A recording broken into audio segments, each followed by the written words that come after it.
బ్రహ్మగారు రావడం, సరస్వతి రావడం, విష్ణువు రావడం, లక్ష్మి రావడం, గంగ పడ్డం, శివుడు నిలబడ్డం, అమ్మ నవ్వుతూ ఉండడం, వాళ్ళకి అభయహిస్తూ ఉండడం, అప్పటి వరకు మీరు అలాగే ఉండిపోయారు. వీళ్ళందరూ అమ్మవారిని స్తోత్రం చేసి ఆ గంగోదకాన్ని తల మీద చల్లుకుని వాళ్ళు వెళ్ళారు. అవసరం లేకుండా మీ తల మీద పడిపోయారు. అమ్మంది, బోలుడు భువనములు పరిపాలించాలి నాన్న, వస్తాను అని పాదములు తీసుకుంది. అమ్మా నమస్కారం అన్నారు. ఇప్పుడు ఈ ధ్యానంలోంచి మీరు పైకి వచ్చారనుకోండి, మీ తలంతా తడిసిపోయినట్టు, ఒళ్ళు తడిసిపోయినట్టు, ఏదో బరువుగా ఉన్నట్టు ఉంటుంది. అందుకే ఎక్కడ పడితే అక్కడ చేయకూడదు. ఇది మాత్రం చాలా ఏకాంత ప్రదేశంలోనే చేస్తారు. నేను కొంతే చెప్పాను సుమా, ఎందుకంటే అది గురువు దగ్గరుండి బాగా చెప్పి నేర్పాలి. ఇది మాత్రం తొందరపడి చేసేయద్దని మనవి. అది చెయ్యండి, సరస్వతీ కటాక్షం కలుగుతుంది. సరస్వతీ కటాక్షం ఇటువంటి సరస్వతీ కటాక్షం కాదు. ఇంకా శంకర భగవత్పాదులు సౌందర్యలహరిలోనే చెప్తారు. అందులో శరజ్యోత్సనా శుద్ధాం శశియుత జటాజూటమకుటాం వరత్రాసత్రాణ స్ఫటిక గుటికా పుస్తకరాం సహృన్నత్వా కథమివ సతాం సన్నిధదతే మధుక్షీరద్రాక్ష మధురి మధురీణాహ పణితయ అంటారు. ఆ తల్లి సరస్వతీ కటాక్షం కలగడం అంటే శరజ్యోత్సనా శుద్ధాం, శరత్కాలంలో ఉండే చంద్రబింబం ఎలా ఉంటుందో అంత తెల్లగా ఉంటుంది. ఎందుకని? సరస్వతీదేవి పరమశివుడు చెల్లెలు, అందుకని ఇద్దరూ తెల్లగా ఉంటారు. బ్రహ్మగారు లక్ష్మీదేవి అన్నా చెల్లెళ్ళు, ఇద్దరు ఎర్రగా ఉంటారు. విష్ణువు పార్వతి అన్నా చెల్లెళ్ళు, అందుకని ఇద్దరూ నల్లగా ఉంటారు. వీళ్ళు ఒకళ్ళనొకళ్ళు పెళ్లి చేసుకున్నారు. కుండ మార్పిడి అయిపోతుందని మధ్యలో బ్రహ్మగారు కూడా చేరాడు. కాబట్టి ముగ్గురు ఇప్పుడు. అందుకే వాళ్ళ మధ్యలోకి వెళ్ళి అక్కర్లేని పెదరికాలు పుచ్చుకొని ఒక ఆయన్ని పొగిడి ఒక ఆయన్ని తిడితే ముగ్గురు కలిసి మెడలో ఉంచేస్తారు. ఒళ్ళు దగ్గర పెట్టుకుని ఉండాలి. ఏదో పెద్ద శాస్త్రం తెలుసున్నట్టు ఒకడిని పూజ చేసి ఒకడిని తిట్టడం పాడవడానికి కారణం. శాస్త్రం తెలిస్తే మర్యాదతో బతకడం నేర్చుకోవాలి.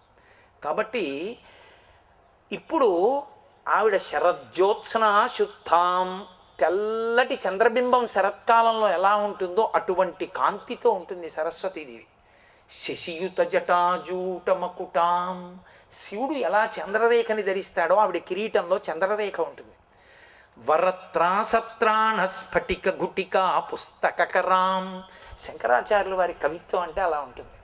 సరస్వతీదేవి మీద శ్లోకం కదూ, వర అభయ హస్తాలంటే ఏ వందంగా ఉంటుంది, అలా పడాలి పదాలు. త్రాసత్రాణ, త్రాస అంటే భయం, త్రాణ అంటే తీర్చడం, భయాన్ని తీర్చడం అంటే అభయం ఇవ్వడం. అభయముద్ర అనకుండా త్రాసత్రాణ, కవిత్వానికి అందం. కాబట్టి వరత్రాసత్రాణ, వరముద్ర అభయముద్ర పట్టుకుని ఉంటుంది. వరత్రాసత్రాణ స్ఫటిక గుటికా పుస్తకరాం, కుడి చేతిలో స్ఫటిక గుటిక అంటే చేతిలో అక్షమాల, అక్షమాల అంటే 51 అక్షరములను మాతృకావర్ణములను మాల చేసి పట్టుకుంటుంది. ఎడం చేతిలో పుస్తకం పట్టుకుంటుంది. పుస్తకం చదవడం గొప్ప కాదు, పరదేవత యందు మనసు పెట్టి ధ్యానం చెయ్యడం గొప్ప. అందుకే జపమాలకి కుడి చేత్తో, ఎడం చేతి వైపు పుస్తకం. పుస్తకాలు చదువు మంచిదే, ఎన్నాళ్ళు చదువుతావు పుస్తకాలు? పుస్తకాలు చదివేస్తే కాదు, నువ్వు ధ్యానం చేసి పరదేవతానుగ్రహంతో పైకి రావాలి. ఆ ధ్యానం గొప్పది. అందుకే జపం, జపమాల. ఈ చేతిలో ఆవిడ జపమాల పట్టుకుంటుంది కుడి చేతి వైపు. అటువంటి తల్లిని సహృదయుడై ధ్యాననిష్టాగరిష్ఠుడైన వ్యక్తి ఒక్కసారి నమస్కారం చేస్తే చాలు. సకృన్నత్వా కథమివ సతాం సన్నిధదతే, ఒక్కసారి నమస్కరిస్తే చాలు వాడికి. ఆవిడ ఏం చేస్తుంది? మధు క్షీర ద్రాక్ష మధురి మధురీణా పణితయ. 84 లక్షల జీవరాశులలో ఏ జీవికి లేని అదృష్టం పరదేవత ఒక్క మనుష్యుడికే ఇచ్చింది మాట్లాడడం. శ్రీరామ శ్రీరామ శ్రీరామ శ్రీరామని రామనామని చెప్పి తరించిపోవచ్చు. అందుకే పెద్దలెవరు మేం చెప్తాను నామం అనలేదు, ఈశ్వరామ చేత చెప్పించని అడిగారు. హరునకు విభీషణులకు అద్రిజకున్ తిరుమంత్రరాజమై కరిగిన హల్యకున్ ద్రుపదకంజకు నార్తి హరించు చుట్టమై బరగిన ఎట్టి నీ పతి తపావన నామము నాదు జిహ్వపై నిరంతరము నటింపచేయుమి కదా శరది కరుణాపయోనిధి అంటాడు గోపరాజు గారు. అలాగే ధూర్జటి కళహస్తీశ్వర శతకం చేస్తూ పవి పుష్పంబగు అగ్ని మంచగు ఆకూపారం భూమిస్థలంబగు శత్రుండతిమిత్రులు విషము దివ్యాహారము నిన్నగా అవనీ మండలి లోపలం శివ శివేచ్ఛాభాషణోల్లాసకిన్ శివా నీ నామము సర్వవస్యకరమవు శ్రీకాళహస్తీశ్వర అంటాడు. ఆ భగవన్నామము ఎప్పుడు నాలుక మీద నర్తిస్తూ ఉండాలి. కాబట్టి మనుష్య జన్మకి అది వరం. భగవన్నామం చెప్పగలం, పాపములను కాల్చుకోగలం, మిగిలిన జీవరాశులు చెప్పలేవు. భగవన్నామం చెప్పడమే అంత గొప్ప అయితే కొన్ని వేల మంది మనసులు భగవంతుని యందు ప్రచోదనమయ్యేటట్టుగా మాట్లాడగలిగినటువంటి శక్తి ఎంత సరస్వతీ కటాక్షం ఉంటే వస్తుంది, ఎంత వాగ్దేవి అనుగ్రహం ఉంటే వస్తుంది. అందుకని సకృన్నత్వానత్వా ఆయన ఏం చేస్తే వచ్చిందంటే, ఆయన ధ్యాననిష్టాగరిష్ఠుడై భగవతికి గుండెలో గుడి కట్టి పూజ చేసిన కారణం చేత ఆయన ఒక్కసారి ఇలా అంటే చాలు ఆయన నాలుక మీద శారద నర్తిస్తుంది. కాబట్టి సకృన్నత్వానత్వా కథమివ సతాం సన్నిధదతే. అటువంటి వాడి నోటి వెంట వచ్చే మాటలు ఎలా ఉంటాయి? మధుక్షీరద్రక్ష మధురి మధురీణా పణితయా. తేనె, పాలు, ద్రాక్షపళ్ళు ఎలా ఉంటాయో అలా ఉంటాయి ఆ మాటలు. ఎందుకు శంకరాచార్యులు వారి మూడు వేయడం? మధు అంటే తేనె. తేనె పసిపిల్లల దగ్గర నుంచి వృద్ధుల వరకు పుచ్చుకుంటారు. అమ్మమ్మకి పెద్ద వరం అది. ఇంట్లో మనవడు పుట్టాడు అనుకోండి, మనవరాలు తెల్లవారుజామున 6-7 అమ్మమ్మ తీసుకొచ్చి కొంచెం తేనె చెంచాలో వేసి ఆ వేలుతో ఇలా తీసి ఆ బోసి నోటికి రాసి అలవాటు చేస్తుంది. వాడు మొదట్లో కొంచెం నాక్కుంటాడు. తెల్లవారి తెలివి వచ్చిన దగ్గర నుంచి దీపం చూసి కాళ్ళు చేతులు కొట్టుకుని ఆడుకుంటాడు అంటున్నాను. అమ్మమ్మ వచ్చి చెంచాతో ఇలా తేనె తీస్తుంది అంతే. వాడు కాళ్ళు చేతులు కొట్టేసుకుని ఆ తేనె కోసం గిజగిజగిజగిజలు ఆడిపోతాడు. అమ్మమ్మ బోసినోట్లో తేనె రాస్తుంది. వాడు ఇలా ఇలా చప్పరించేసి అమ్మమ్మ వంక చెంచా వంక చూసి గోము చేస్తాడు, ఇంకా తేనె పట్టమంటాడు. వేడి చేస్తే చలవ చేస్తుంది, చలవ చేస్తే వేడి చేస్తుంది. తేనె రోజు పుచ్చుకుంటే వెంట్రుకలు నల్లగానే ఉంటాయి, దానికోసం పుచ్చుకోకూడదు అనుకోండి. తేనె ఆరోగ్యాన్ని ఇస్తుంది, ఊపిరితిత్తులకు బలాన్ని ఇస్తుంది, తొందరగా రక్తంలో కలిసిపోతుంది, జీర్ణం అయిపోతుంది. ఒక మాట చెప్తే ఎలా చెప్పాలంటే అందరికీ ఎంతో కొంత అర్థం కావాలి, అందరిలో ఎంతో కొంత మార్పు రావాలి. నీ పాండిత్యం ప్రకటించుకోవడానికి నువ్వు మాట్లాడకూడదు, 10 మందికి నీ మాటల వలన అభ్యుదయం కలగడానికి నువ్వు మాట్లాడాలి. నువ్వు కిందకి రావాలి, అంతేకాని నేను పండితుడిని అనిపించుకోవడానికి ఎక్కడో ఎక్కి కూర్చుని నువ్వు మాట్లాడకూడదు. నువ్వు కిందకు వచ్చి మాట్లాడాలి. అది జీర్ణం అవ్వడం అవతల వారు. మధు అంత బాగా మాట్లాడగలిగిన శక్తి వస్తుంది, అంత బాగా కవిత్వం వ్రాయగలిగిన శక్తి వస్తుంది. అందుకే మహానుభావుడు పరదేవతని ప్రార్థన చేసి మొదలుపెట్టారు పోతన గారు భాగవతాన్ని. అంతే, ఏ ఘట్టానికి ఎలా ఏ మాట ఎలా పడాలో అలా పడిపోయిందంతే పోతన గారి ఘంటానికి. ఆయన అనుకున్నారా కృష్ణుణ్ణి ఊయల ఊపారా, పద్యం అంత ఊయల ఊగుతుంది. జోజో కమళ్ళదల్లే ఇచ్చన్న జోజో మృగరాజ మధ్య జోజో కృష్ణ జోజో పల్లవకరపద జోజో పూర్ణిందు వదన జోజో ఎన్నచున్. అదే పోతన గారికి చాలా కఠినమైన సత్యం చెప్పాల్సి వచ్చిందా? చేతులారంగ శివుని పూజింపడేని, నోరు నవ్వంగ హరికీర్తి నుడువడేని, దయయు సత్యంబు లోనుగా తలపడేని, కలుగనీటికి తల్లుల కడుపు చేటు అంటుంది.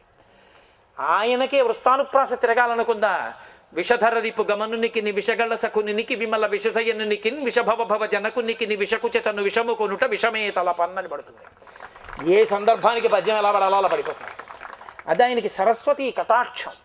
మధురి మధురీణాహ, మధు ఎలా ఉంటుందో అంత తేలికగా జీర్ణమై మధురముగా తీయగా వినబడి సంస్కరించగలిగినటువంటి మాటలు చెప్పగలిగినటువంటి శక్తి కలుగుతుంది. రెండవది క్షీరం, పాలు. పాలు పసిపిల్లలు తాగుతారు, వృద్ధులు తాగుతారు, వ్యాయామం చేసేవాడు తాగుతాడు, ఉపవాసం చేసిన వాడు తాగుతాడు. ఆఖరికి దీక్షలో ఉన్నవాడికి ఆహారం సరిగ్గా దొరకకపోతే కసిన పాలు తాగి పండు తింటాడు. పాలు సమీకృత ఆహారం, అందులో అన్నీ ఉంటాయి. అందుకే శివలింగానికి పాలతో అభిషేకం. కాబట్టి ఆ ఆవు పాలున్నాయే అవి ఎంత సమీకృత ఆహారమో, ఎంత తెల్లగా ఉంటాయో, ఎంత స్వచ్ఛంగా ఉంటాయో, ఎంత కమ్మగా ఉంటాయో, ఎంత తొందరగా జీర్ణం అవుతాయో, ఎంత చక్కగా బలాన్ని ఇస్తాయో, అంత తేలికగా వినడానికి చక్కగా ఉండి జీర్ణమై బలాన్ని ఇచ్చేటటువంటి మాటలు అయి ఉంటాయి. భగవంతుడి వైపు తిప్పగలిగినవి అయి ఉంటాయి. అసలు నిజానికి ఇవి ఉన్నది శంకరాచార్యుల వారికి. ఎందుకో తెలుసా? ఆయన పుట్టింది వైశాఖ మాసం, వైశాఖ శుక్ల పంచమి ఆయన అవతారం. వైశాఖ శుక్ల పంచమి, వైశాఖ మాసానికి సంస్కృతంలో మధుమాసము అని పేరు. మధుమాసం చైత్రమాసం, మాధవ మాసం వైశాఖ మాసం, మాధవ మాసంలో పుట్టారు ఆయన. వైశాఖ శుక్ల పంచమి వసంత ఋతువులో చైత్ర వైశాఖ మాసాల్లో రెండు వస్తాయి, మల్లె పువ్వు మామిడి పండు. మల్లె పువ్వు వాసనకి ప్రసిద్ధి, మామిడి పండు తీపికి ప్రసిద్ధి. మల్లె పువ్వంత సువాసనలతో మామిడి పండంత తీయగా శ్రేష్టంగా జీర్ణము కాగలిగినంత గొప్ప వాంగ్మయాన్ని ఇచ్చిన మహాపురుషులు శంకర భగవత్పాదులు వైశాఖంలో వచ్చారు. కాబట్టి ఆ పాలు ఎటువంటివో అటువంటివి. ద్రాక్ష పండ అసలు చెప్పక్కర్లేదు. లోకంలో తొక్క తీయవలసిన అవసరం లేకుండా పళ్ళు లేనివాడు కూడా తినేయడానికి, పళ్ళున్నవాడు తినడానికి కంఠానికి అడ్డుపడిపోయిందని బెంగపెట్టుకోవలసిన అవసరం లేని పండు ద్రాక్ష పండు ఒకటే. దానికి ఏం తొక్క తీయక్కర్లా. అందులో వేసవి కాలంలో ఫ్రిడ్జ్లో పెట్టి బయటికి తీసి మంచి వడగాట్పు వేస్తున్న వేళ స్నానం చేసి వచ్చి సంధ్యావందనం చేసుకుని బాల్కనీలో కూర్చుని ప్రియమార భార్య చిన్న పాత్రలో ద్రాక్ష పళ్ళు అట్టుకొస్తే ఒక్కొక్కటి సీసి నోట్లో వేసుకుని పంటితో కూడా కొరక్కుండా నాలుకతో ఉపరితలానికి పెట్టి నొక్కితే అది ఇలా చిమ్మితే లోపల తీయగా చల్లగా రసాన్ని స్వర్గానికి బెత్తెడు దూరంలో నించున్నట్టు ఉంటుంది. అంత తేలిగ్గా పసిపిల్లల నోట్లో ఇలా చిదిపి పెడితే వాడి నోట్లో పెట్టి ఇలా చిదిపితే వాడు కూడా చప్పరిస్తాడు కాసేపు.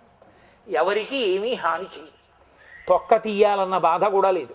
ఏదో కష్టపడి అర్థం చేసుకోవాలన్న బాధ లేదు. కష్టమంతా వాళ్ళు పడి అందంగా మనకు అందించేస్తారు. అంత గొప్ప మాటలు చెప్పగలిగిన సరస్వతీ కటాక్షం దేనివల్ల వస్తుందంటే సరస్వతీదేవి అనుగ్రహం వల్ల వస్తుందన్నారు శంకరాచార్యులు వారు.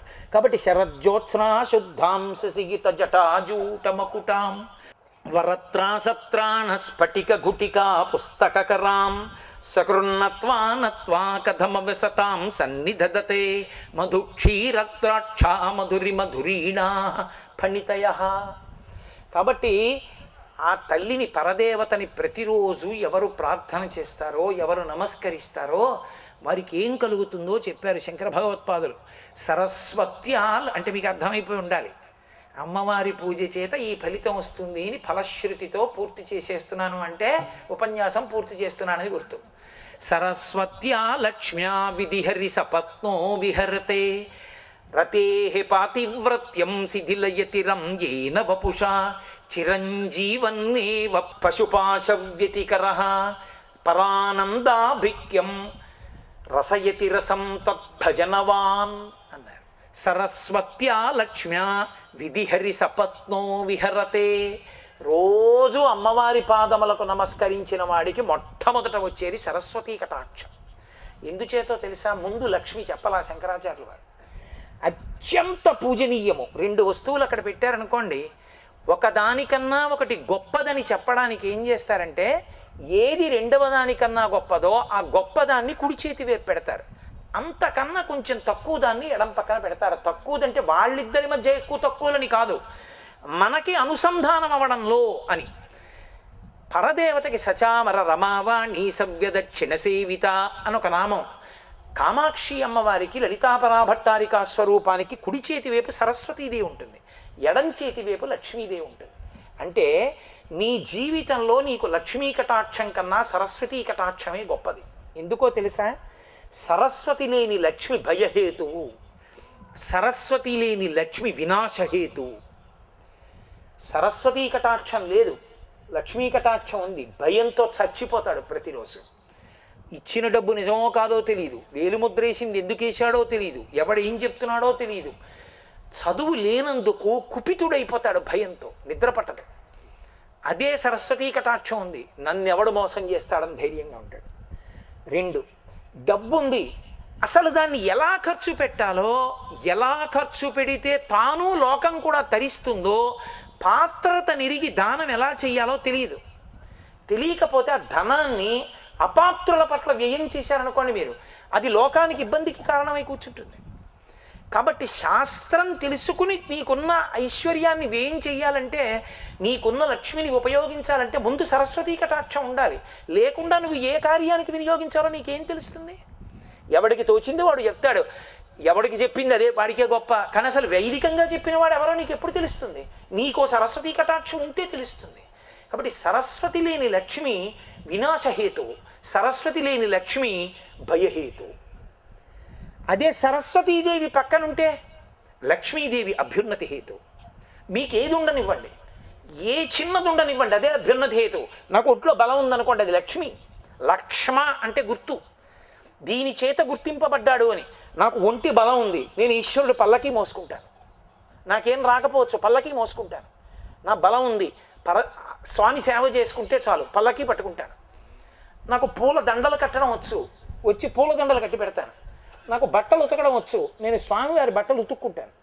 నాకు ఈ గుడిని తుడవగలను, గుడి బూజులు తుడుస్తాను. ఈ దేవాలయం చీపురు కట్ట పెట్టి తుడుస్తాను. ఈ దేవాలయానికి వచ్చి నాకు ఒంటి బలం ఉంటే స్వామివారి పాత్ర సామానంతా తోమి అక్కడ పెట్టి వెళ్ళిపోతాను. అసలు నా బలాన్ని ఉపయోగించడం నాకు తెలుసు. సరస్వతీ కటాక్షం ఉంది, అందుకని లక్ష్మీ కటాక్షాన్ని వాడగలను. సరస్వతి లేదు, ఏం చేస్తావు? ఆ బలాన్ని ఏం చేయాలో తెలియదు, మదాంధుడవుతాడు.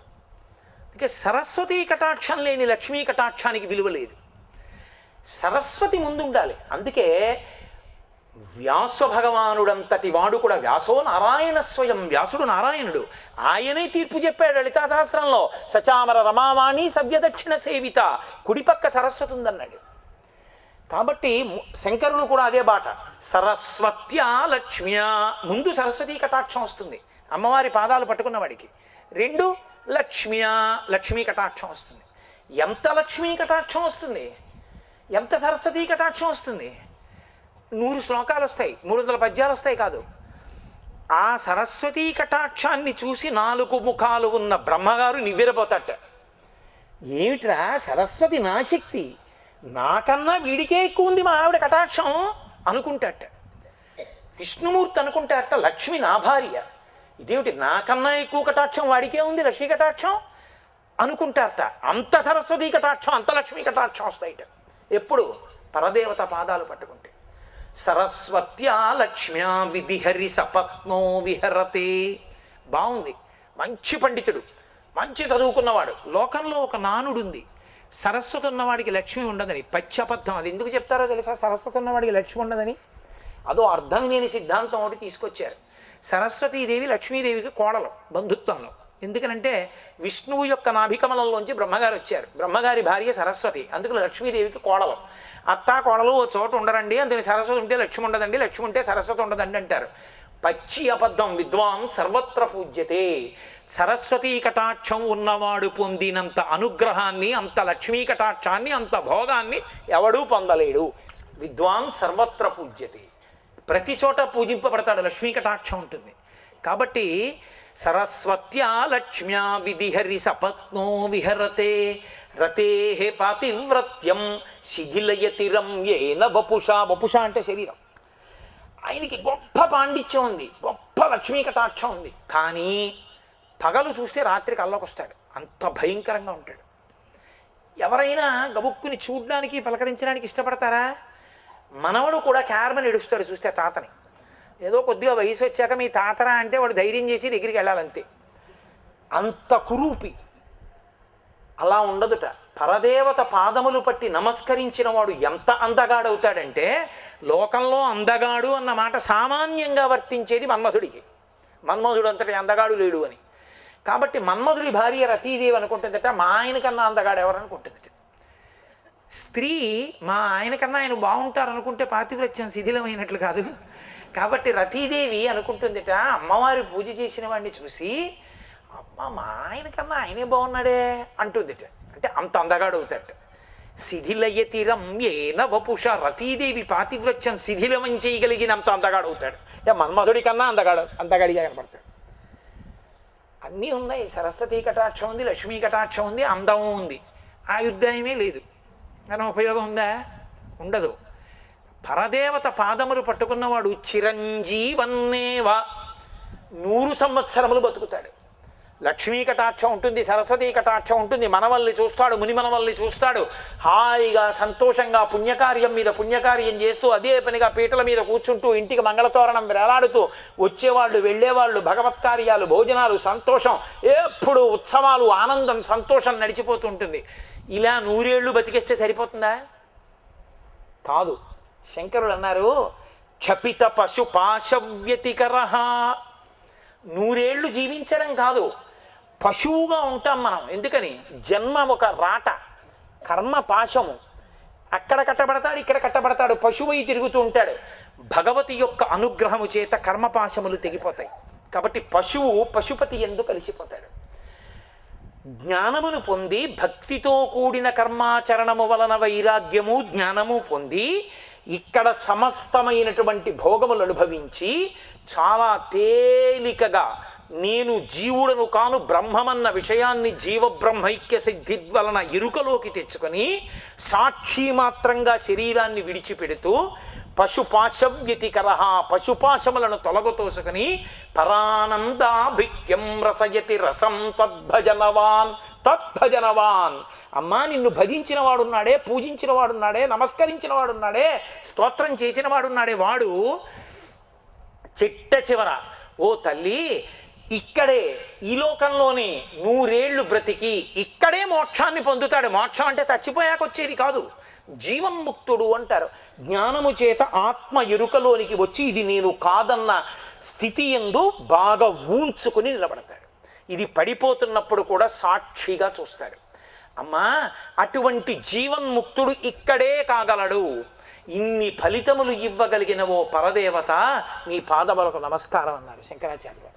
కాబట్టి సరస్వత్యా లక్ష్మ్యా విధిహరి సపత్నో విహరతే రతే పాతివ్రత్యం శిథిలయతి రంయేన వపుషా చిరంజీవన్నేవ క్షపిత పశుపాశవ్యతికర పరానందాభిక్యం రసయతి రసం తద్భజనవాన్.